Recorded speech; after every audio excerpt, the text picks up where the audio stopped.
Good morning, Eagles. In this month's What's Brewing teacher feature, we hope to give you some pointers on how to hold controversial conversations in your classroom. Eric Vishnick will share how he prepares his students to discuss controversial topics. Gabby Caputo will lend some insight on the role she takes as the teacher during controversial conversations.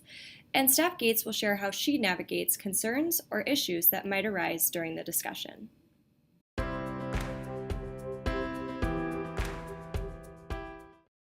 On any controversial topic that we discuss, before we do anything, I ask them their opinion. So we kind of take a poll beforehand, just to kind of see where the kids are, the students are, and they get to see where they are as well.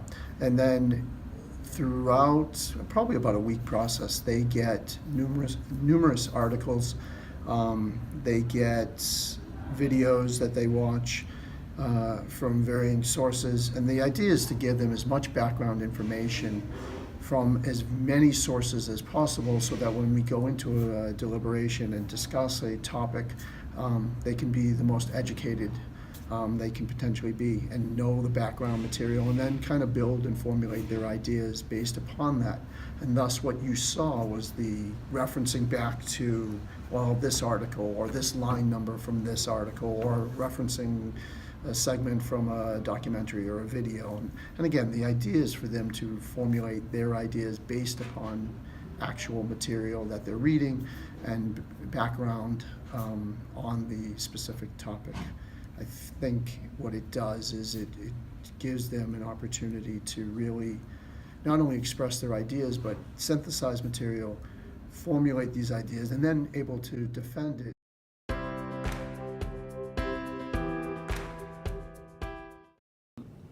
My role during a controversial conversation is to be like the transcriber. While my kids are discussing, I am at my desk taking a digital transcript. I literally try to write down everything they say. And as they are talking, I am assessing their argumentation. So things like summarizing what the person before them said, which you would do in like a research format, making your own point, providing evidence and explaining it. The other roles that I have is sometimes you'll find there will just be a natural like pause during the conversation. Sometimes it'll be an unnatural pause, especially during the first few conversations. Kids are still trying to feel safe and don't know what to say or feel awkward.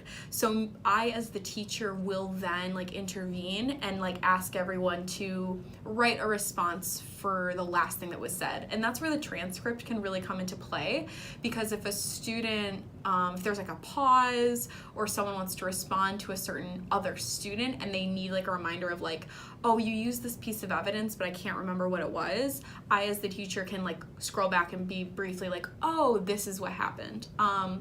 My role is also to encourage students who have like fully participated. Like if they're kind of hogging the floor too much, I ask them, oh, you've done really well. Could you make space for someone else?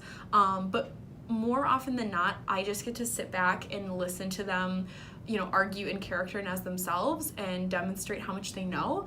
And of course, occasionally kids will they'll make a joke out of something, and so sometimes I'll have to like step in and say like order in the court, or like if it's a community board meeting, I'll act as like the board president and tell them to like calm down, but in character. But for the most part, my job is just tracking their performance, and if there's a lull, I step in, but most of the time there's not. Usually they're really good about running the whole conversation. So that's my role.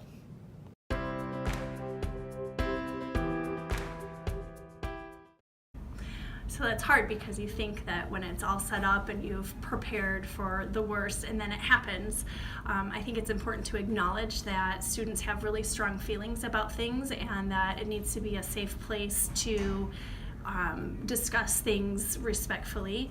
I think you don't ignore it, but you have to acknowledge what the person said. I like to ask questions like, what makes you say that, or what makes you think that? Or even ask, is that opinion or is it evidence-based fact, to kind of make people make decisions based on real things, not things that are made up from anywhere else you can get your information.